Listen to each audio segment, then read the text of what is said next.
right, so you're in the Toy Story saga now. I'm in it, baby. You're in it. But what was your personal relationship to the movies when they? Did you have a personal relationship to the movies? I saw the movie when it came out, the Yeah. first one. I was a huge fan of that one. I've been a fan of every following film, and to be a part of it is just like kind of surreal in a way. You know, it's such an iconic franchise. It's something everybody fell in love with. It's something that pushed animation in a direction that I think was unique. You know, they kind of like Pixar put it on the map and like created this whole different new type of storytelling, which was you know, to this day is one of the most profitable and fun and visually stunning ways to see a story. So tell me about finding your dad voice. Any complicated process to that? Did you think about your own dad? What was it? No, my dad is nothing like this. This character, my dad's like very like, you know, I don't know, like macho, like deep, like you know, strict, yeah, stoic. very, like almost like military or something, Yeah. you know. But the great thing about these characters in these type of films, it's like you have to access this like childlike freedom. You know, there's something very playful about it. Yeah. And so that's what it was in the room, and we kind of experimented, and they adjust things a little bit, and they're like, "That's it, that's what we're going for."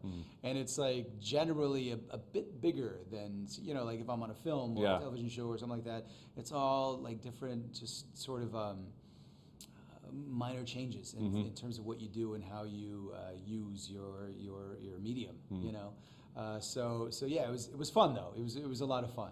Okay, so let's talk about, before I go to how eclectic your career, what did your sort of toy collection look like when you were a kid? What was your most prized possession? There was a lot of Star Wars characters and a lot of Legos. Yeah. Yeah, and honestly, there was a lot of stuff that I would just make up. Yeah. Like I was a kid who would experiment with just anything. My dad was a mechanic, so I'd like be in his garage pulling stuff, like drilling holes into things and mixing chemicals that probably should not have been mixed. You know, You were that kid. Yeah, I was like a mad I have scientist. twins, so I feel you. It's like, I know where you're I going. was definitely like doing things I shouldn't have been doing.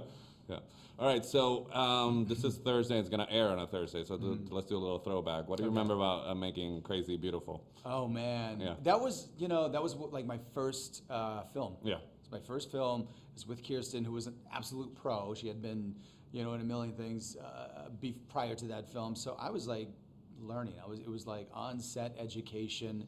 She was super sweet. I was super intimidated. I just kind of like dove in. You know, it's like I just threw myself into the waters and was just pedaling, trying to stay afloat.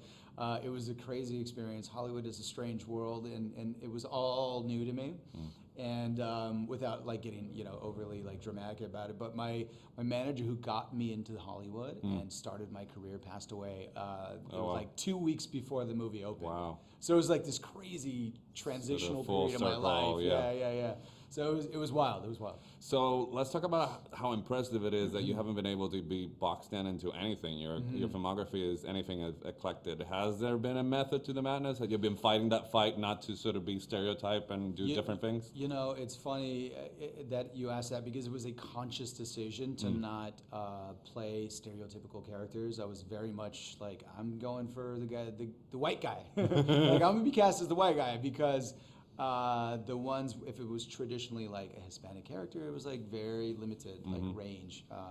And it was funny because I had this character in my back pocket that I've been wanting to do for a long time, and I was like, I'm not gonna do it until Suicide Squad came around. Yeah, and wow. doing that character, for me, I was like, all right, this is like something different. You know, it's like it's a gang member, but it's also in the DC universe. It's like this, you know, mega human. You know, it's like It's something else. it's a whole different like Yeah. ball game. You know what I mean? So I've always been conscious of trying to like switch it up and play an eclectic bunch of characters and trying to challenge myself, and that's what Toy Story was in another way.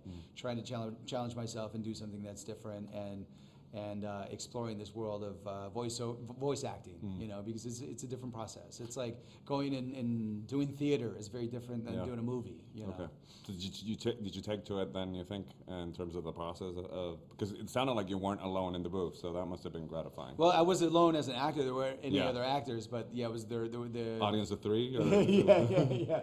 No, for me, I think, like I said, it's like accessing this like playful, childlike quality, because that's a lot of these characters embody that, and it's perfect for the movie, too. that's exactly what Even it is. though you're the dad, but yeah, still. yeah, but he's like, he's kind of fun-loving and kind of like being tortured by the elements around him, the toys. They're sort of conspiring against him in a way.